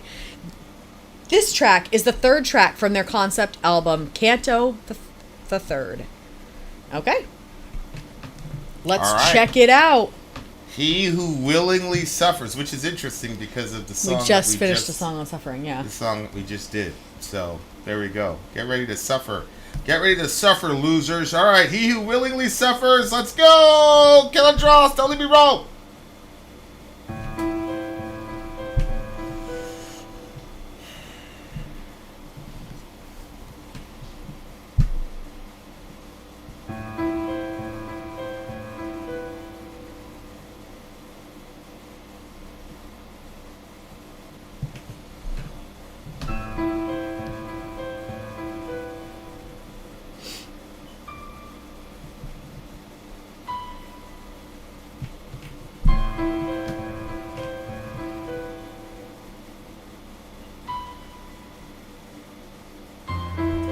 Wow.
it's so pretty. How hard a thing it is to say, what was this forest?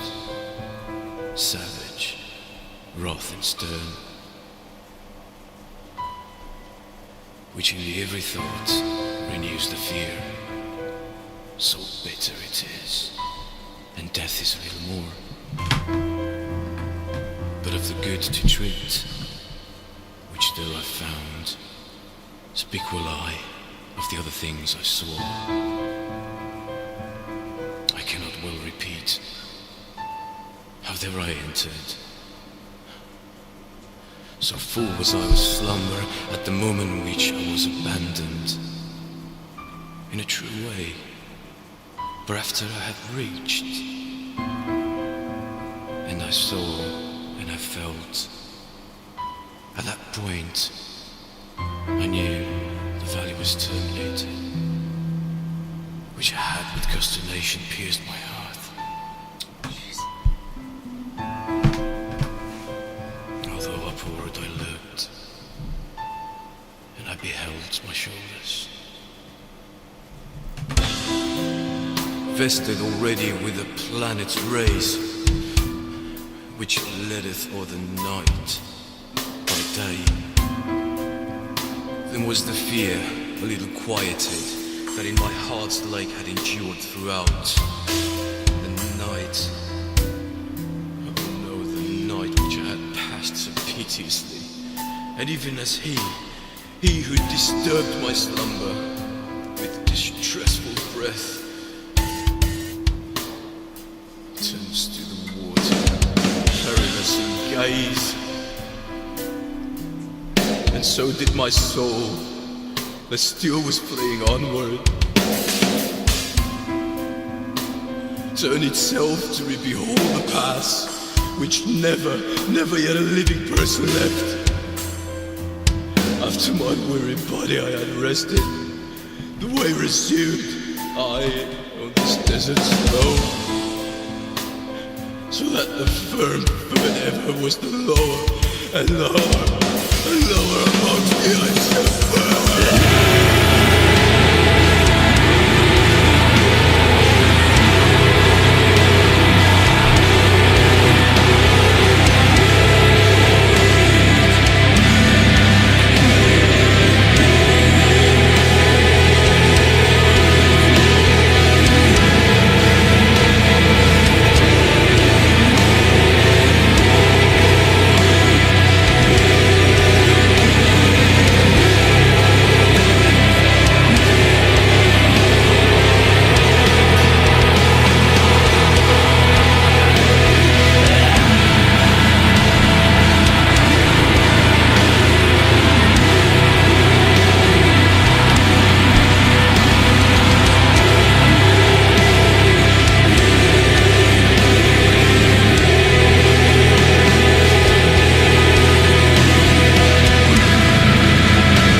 again, wow. Hard to believe that song was long. It's 13 minutes. 30 minutes long. Yeah. Did you know that Kel plays? Kellen draws? Yeah, I never really paid attention Yeah. to who in the channel plays and who doesn't. Yeah. Kellen. Have you heard some of his stuff? I don't think so. He's never sent me any of his stuff. Well, you should send us some. Yeah, what are you into, Cal? You do the heavy shit? You do melodic? What do you do? What do you he do? said if he was doing that tremolo, his hand would be hurting. So. Well, yeah, that was a pretty challenging thing there. Wow. The Okay. way they maintain that. That was, man. That's the sort of vocal style that when he was reading, The spoken I couldn't word poetry. believe how long the spoken word went on. I was so glad that it went on for so long. Yeah. I don't know. Like, sometimes I'm interested in what the person is saying, and sometimes I'm interested in just feeling the spirit of what they're saying. And, like, that's how it felt like. I was just, like, soaking in that feel, that vibe. Yeah, I really, And the music behind it at the beginning. We talk a lot about this, about how privileged we are, but I'm really glad that we figured all this shit out for our channel. Like, What do you mean? I'm just glad that we're not doing Metallica and Tool and Oh, well, no, I would love to still be able to do them as well. I'm glad that we figured out a way to incorporate more things and hear more things, but I there's always a part of me that misses hearing more Tool. There are some DJs, like Mike's done like all like top shelf mainstream bands, but Right, we still get some of that, yeah. There's just a lot of bands like that influenced me as a guitarist that I would never have, and just as a player, like I'm so grateful for Neo, like that band and what that guitarist does, because it's like it's so hard to explain how one adjustment or one little extra skill or one idea can create an entire sound. Yeah. But yeah, I'm very like what they did rising action from the spoken word. Like, that's something you don't see all the time. There have been so many things that have been like repeated over and over and over again. Like, that's definitely something where I'm like, yo, you would murder that. Like that. To do spoken word and then have it bleed into some like... Yeah, I would actually really, really like that. The spoken word, we have a little bit of that, the talking in it. Yeah. But it's not like this. Like, it's not like the drama of the... Like, it's a different type of drama. The reading of the other one, you know what I mean? That's done spoken word is... In the current... Yeah. You know what I'm saying? Like, it's like different. I agree 100%. So, I agree. I would like to... Some of that, like, just like... Oh, man. Oh, my God.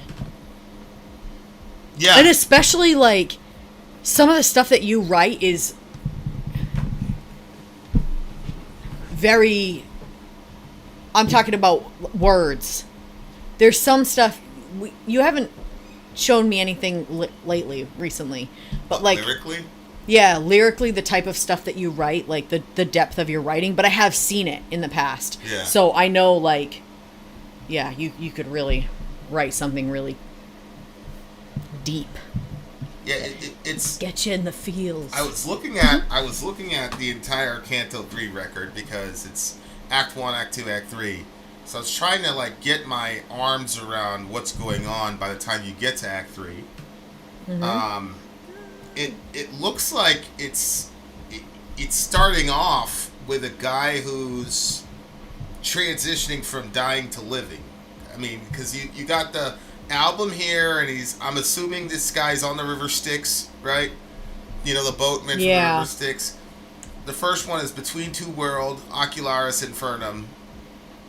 And then Act 2 is...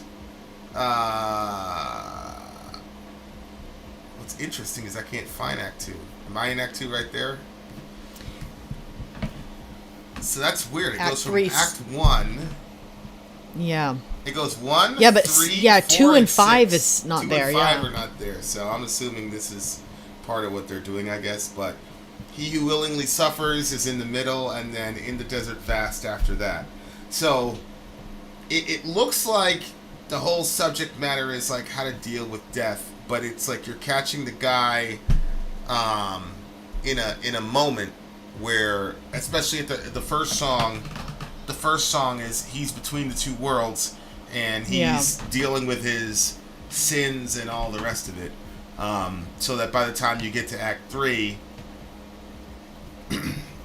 fear no one else in this dream, sorrow scarring no one else.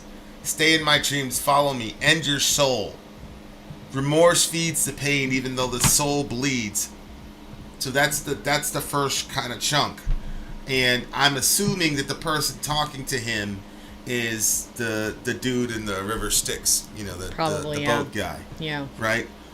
There's nobody else in this dream, which is really fascinating because I think about that a lot. Like, I think about when I was a kid and I first kind of came into the concept of death. It didn't really freak me out. You know, being a Christian, you're just transitioning from one world to another. But I always used to think to myself, like, what's the last thing that they thought of, you know, before you go on the other side of that thing? Mm-hmm. And that was always a fascinating thought process to me. Like, what are they thinking about? Which is probably why you go through these phases where you'll look at, like, people's last words. Yeah. I do that a lot. When the Ferryman, yeah. Act 2 is called Where the Descent Began. That's right. Okay. That's right, because I did see that on the thingamajiggy.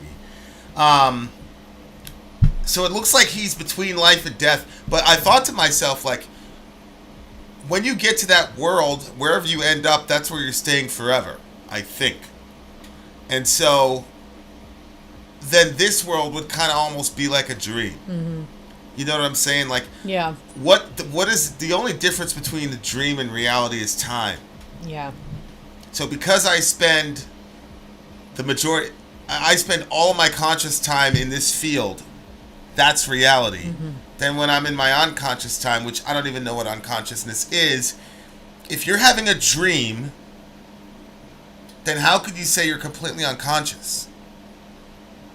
If you're interfacing... Yeah. Oh, no, I agree. If you're interfacing with people and talking and there's a storyline and you still have an ego in the sense that you're still you, but even if you're not you, even if you're Michael Jackson, it doesn't matter. You're still interfacing in that dream world. So the only difference between this world and that world is time. Yeah, I fell asleep listening to Jung last night. That's probably why, but I don't feel like it's just time. I feel like it's also like degrees of reality, like just like when you wake up from a dream, you're like, oh, this world is significantly more real, or at least from perception, this world seems to be more real. World? This world that we currently, not a dream world. When you're in the dream world, that seems like the most real, and then when you wake up from the dream, you're like, no, this is the most real. That one's not as real, because obviously, again, everything can always be questioned deeper, and it can kind of flip you around. But like, you know, if I just had a dream and you were in my dream, well, you had no conscious... But you had no consciousness within my dream to make the decisions of what we were going to do in my dream. Like, you acted like yourself in my dream. The person that represented me in your dream wasn't actually me, what you're calling me now. That's what I'm saying. That's weird. But yeah. But there was a person in that dream that represented me. That wasn't me. That's what I'm saying. What I'm saying is, how do we know that the person that wasn't representing me isn't conscious? I know. Like, independently I agree. Of you. I agree. I totally agree with that. I think that there's a lot of questions there, but I'm saying, like, if you look at the dream world, I'm interfacing with consciousnesses, or possibly just versions of my own consciousness that is you within the dream. Yeah, but I don't believe that you only have a singular consciousness. I know, but that's not the argument I'm trying to make. And then I'm saying, when you wake up, now you're interfacing with what seems like it's more of a real, like, for instance, if I fall and I cut my head open in my dream, my head is not cut open in this reality. But in this reality, if I fall and I cut my head open, my head is still cut open. Yeah, but your head isn't cut open in your dream. If you cut your head open in this reality and then you had a dream, I don't think that the cut wouldn't follow you. No, but the pain does. I think that's something unique to you. I've been in a lot of painful situations, and the few times I can remember my dream, I don't remember like, oh, my ankle's still, or my... Yeah, well, for me, it always, like, for instance, throughout pregnancy, I'm so friggin' thirsty all the time that, like, I'm dying of thirst in, like, the real world, and in my dream, I cannot seem to drink enough water. So, like, that reality is entering the dream because that is the state that my body is in. But then what I was saying was that I think that when you die and you go into the next reality, that because this one would be more the dream state, like that reality is going to be even more than this. That's what I'm saying. Like I'm not certain that Bye, Andre. Because whatever reality you're in the next world, it's going to be qualitatively different than this world. And then you're going to say that reality was real. That reality is going to be more real than this reality. So if this reality is some sort of transitional reality between the dream world and whatever the next world is, I'm very curious to how, quote, real. And you know, some of these conversations are, what does the term real mean? Mm-hmm. Because that really exposes your presuppositions. If I ask Sam Harris what real means and I ask Don Hoffman what real means, you're going to get two different answers. Because Sam Harris is a physicalist. Yeah. And Hoffman isn't. And so that's part of the issue that I have is what are we calling real in the first place? Yeah. Because that would end up being what you think ultimate reality is. It's funny because like years ago when I was part of that cult, somebody from that cult was basically they were throwing around some ideas that they probably would have gotten in trouble for if they met the leadership. But anyway, they were saying like that if you compare this reality to the next, and I've said this to you before, and actually I think that it was kind of depicted in one of the books that you were listening to. They were saying like if you could jump on a bus and drive yourself to the reality that you'll be a part of after you die, and you were to step out with this body, even the grass itself from that reality would be so much more real than your body could handle that it would slice your feet. Yeah, basically C.S. Lewis in The Great Divorce. I knew it. Yeah, it was something there that was similar. Kind of yeah, the idea. And maybe the person was reading that illegally. You couldn't read material outside of the approved list. That's why, you know, when you listen to ancient people talk about the other world, and then you listen to modern scientists talk about multi-dimensional realities, and you know, as Stephen Myers pointed out, that the minute you say that there is a multiversal theory, you are a supernaturalist, because naturalism is about what's in the universe. So if you say that there's a universe outside of the universe, that is by definition supernatural. Okay. So you have all these brilliant people who believe that a multiverse is an explanation for the basic mysteries that we have, when in reality it's like, okay, thank you, you've just conceded supernaturalism now. So my point is, like, our perceptions of what, you know, and we look at death as like a transition. So like in the song, he's fighting, and like he talks about being between worlds and things like that, and because we're in a physical context in this particular slice of space-time, we use terms that physical people like transitioning, going, you know, using locational terms. Yeah. And instead of thinking to ourselves, what if all of reality is all that is, and what we're calling reality are just the limitations that have been placed on us for us to function. So what if death is not necessarily your consciousness going somewhere? Yeah. Versus a certain scale is removed from your eye, and now you see, you know, let's say reality is in all these like concentric kind of circles, and so at death you're able to look at a wider circle. So you're not going anywhere. Yeah. You're just experiencing more reality for what it is. And obviously, as a Christian, we would say that we get more and more real for all eternity because you're getting closer to ultimate reality, which is God, and because God is infinite, then reality itself would be ever expanding from our phenomenological vantage point. Right. So if you look at it from that vantage point, it's like, well, holy shit, like, that changes a lot of things, you know, like in this song and things of that nature. Like, it's a very interesting thing to... No, why... Go ahead. Why do you think why does that change things? Whether or not you believe that you're going somewhere, or because that that you means just... we're already there. We just don't know it. Oh, yeah. Okay. And so... Well, I mean, we kind of subscribe to that already, like, in ways as Christians. For instance, like, there's a lot of people that don't believe that there's anything, like a materialist, doesn't believe in anything beyond what you can see and what you can feel. There's Bible verses that say, we wrestle not against flesh and blood, but against principalities and powers of darkness that, wage against us. Places, and stuff like that. So there's that idea in Christianity that there is something right here where you are. You just don't see it. Yes. What I'm specific, yes. The quotes, what we call the spiritual world. Yeah. Or what scientists say other dimensions. Yeah. Which is one of the running hypotheses for the UFO phenomena. It's not that they're from another planet, but that they're from another dimension. Yeah. Hence explaining these 90-degree. Yes. Yeah, I agree to a degree, but most Christians say when you die, most Christians say when you vibes. Oh my gosh. When you die, you go to heaven or go to hell. Yeah. Those are locational, physical statements. Right. Yeah, it is. Yeah. What I'm saying is that no, you don't go anywhere. You just reveal reality that you're already existing in, that God has shielded from you because, your purpose of this little slice of time is to explain, for you to have an understanding of why you ended up where you ended up when reality actually comes, to bear. So it's more it's more of like, if you look at this guy, if you look at what he said, because Perk was talking about that.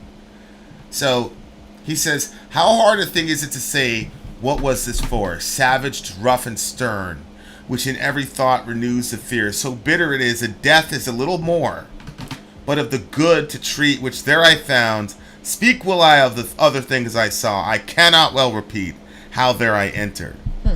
So he doesn't know necessarily how he got here. Yeah. And he's in this forest, savage and stern, but when you go down more, especially in the title of the other song, the forest ends up as a desert at the end of it. He's walking down these desert trails or whatever. Yeah, on the desert slope. Yeah, the way I resumed, I on this desert slope. So that the firm foot ever was the lower and lower and lower above the rage of death.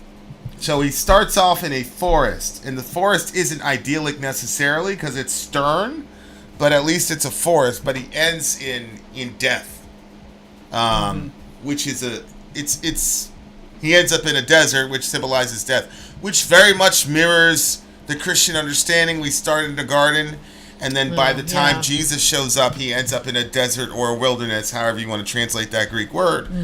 And so you go from this place that has ordered beauty, life, to a desert, which is hot and, treacherous and freezing at night, and it's just very, very lonely. Very a lonely type feeling for sure. But it's also like the effects of what we would say is Christian sin on the world. Like you see the evidence of the curse. Yeah.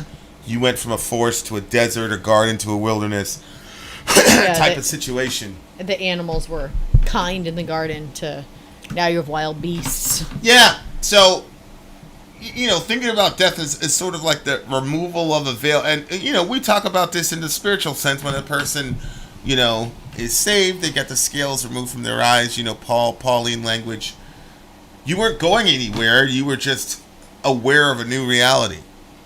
And so when a person dies, they're transitioning to that new reality. And obviously they get to see the other realistic side about death is that you finally get to see, especially from a Christian worldview, how your actions, words, thoughts truly affected people. Because right now, we're not seeing anything as it really is. At all. Nothing. I don't believe we're seeing anything as it actually is. So at death, there's that mechanism where now you're open to, I believe, seeing things as it really were. How what you said really affected a person. Because right now, all we can do is all we have is metaphor and familiarity. So like if Johan's eyes are watery or whatever, that has a metaphorical import. Water in the eyes doesn't mean anything emotionally. There are biological explanations for why you have water in your eye, but there's a context. There's a socio-psychological context where tears. You get what the tear means by what's happening in the context. So Steph Curry's crying. Why is he crying? Well, he's happy. And we're assuming he's crying tears of joy because of the context. He just won. This other person's at a funeral. He's crying. So we're interpreting that water as this is sadness. But you don't. Yeah, like you said, you don't really know. Like Michael Jordan, after his father passed away, his father was a major support for him. Right. And I'm sure that after that, some of the wins that he had, he cried not just because he's winning. It wasn't a happy moment, but he missed his dad. Oh, there was that moment after he won a championship against Seattle that he was just on the ground sobbing like a baby. And again, we can assume I know why he's crying. But we don't know for sure, But there's like 15 different reasons why you're laughing or crying. I think, too, that we'll see not just like how your words or your actions affected who was around you, but also generationally. So, you know how people will be like you'll be talking to somebody and they have this major problem with something and stuff isn't going right. And then the more you talk to them and the more you dig, you realize that something happened to them when they were a kid. Right. So that's what I mean. They're, now they grew up and they're an adult, and you don't realize that the reason that I was just reading somebody's post today, and they were saying that their kid, when they were in kindergarten, was like a real jerk to, actually, it might have been in our comment section. Yeah, it was in our comment section. They were saying that like their kid was in kindergarten, and the kindergarten teacher was like a real jerk to their kid. And the person had some major issues, but he was the dad, and so because he loved his kid, he got involved to basically get the teacher off the kid's back. And you kind of got from the situation that the teacher had definitely had issues outside of the classroom, and that it was making its way into the classroom. And so, you have these issues and these ways that people are treated from childhood or whatever that affects them into their later years. And then they end up hurting people as a result of what's happened to them. And so it really does make a long-term mess, I guess you could say, that we won't see. Or like you cut somebody off in traffic, or you can have empathy here and now. That's not what I'm saying. What I'm saying is, even when you're empathizing with someone, there's so much that you miss in this life. So, for example, we'll go back to Steph Curry. Steph Curry won a title, and so he's crying, and he's crying tears of joy. So, obviously, you don't empathize. The way you empathize with a person who's crying tears of joy is to celebrate with them, But wait a second. This year, his parents almost all got divorced in a pretty public way. There's stuff going on between him and his wife. So what I'm saying is there's levels of meaning as to what we all mean to each other that get lost in translation. And so when you get to the next world, one of the things I think is going to happen is that those divisions somehow are going to be more clear. And so then I will know what was, Paul says, I'll know as I'm fully known. Right. I think that's part of it. That's where I'm basing that assumption. Okay. Is that, now we see in a glass darkly, Paul said. And he's talking about obviously knowing Christ, but he's saying, I will know as I am fully known. So that's the spectrum from Paul to Christ and everything in between. And so what I'm saying is this guy is talking about, dealing with going from a forest essentially to a desert, dealing with the transition from living to dying. If you look at the other lyrics in the because I was looking at the other lyrics, he seems concerned with his sins. If you go up here, he talks about regret increasing the pain. So that's another thing, because you're coming to the end of. See, people think, oh, I'm coming to the end of my life, so they're filled with all these regrets. Yeah. Oh, because I can't undo the thing that I did in this life, because they think this life is over. If you look at this life as a continuum, then you look at it as something that you needed to learn from, and sure, make amends if possible, but I needed to learn that for this next thing. But if you think this life is it, then you're going to be completely buried with regrets and every bad thing that you did and all the rest of it. And so that's also seems to be some of this guy's angst. If I look at the lyrics on the other side of it, is how he reconciles his conscience with the reality that he's going to leave this version of reality, and he doesn't know who's running the other one. Right. And so he doesn't know what's going to happen. Yeah. And I think that's one of the blessed, call it what you want, delusions of Christianity, is that I have this firm, I'm going to my Father, and I'm going to experience reality, and I'm looking forward to it. But if you don't have that to as your ballast, I mean, forget it. Good night. I mean, it's just a brilliant song. Yeah. Brilliant song. Yeah, this is a 10 for me. I really enjoyed it. Yeah. It's and that the songs this time, part. like, no disrespect to anybody, but were just massively thought provoking. Like, they were Except dealing the first with one. Yeah. The last couple of songs were dealing with some pretty existential issues that I think determined, anyway, I love the song. 9.4. 9.4. I like the other one. I like the other one a lot better, but this one I respected as well. I did like the other one a lot better, but I'm still gonna stick with my scores, but I did like the other one a lot better. I actually, when I said the score of 10, I was like, I didn't put a big enough gap because I liked the other one so much. But I really did like the instrumental part, like what was going on behind all this. It was absolutely beautiful. Yes. And I'd like to get the instrumental part and, do my own thing with that. I thought that was really cool. So very inspirational. Yeah, Dad, this was that rising action part from the spoken word to me is like, of course, but we've listened to thousands of songs. It's the first time I've ever heard that. Yeah. And it's definitely something I'm going to steal, for sure. All right. Steal inspiration from, he means. Steal.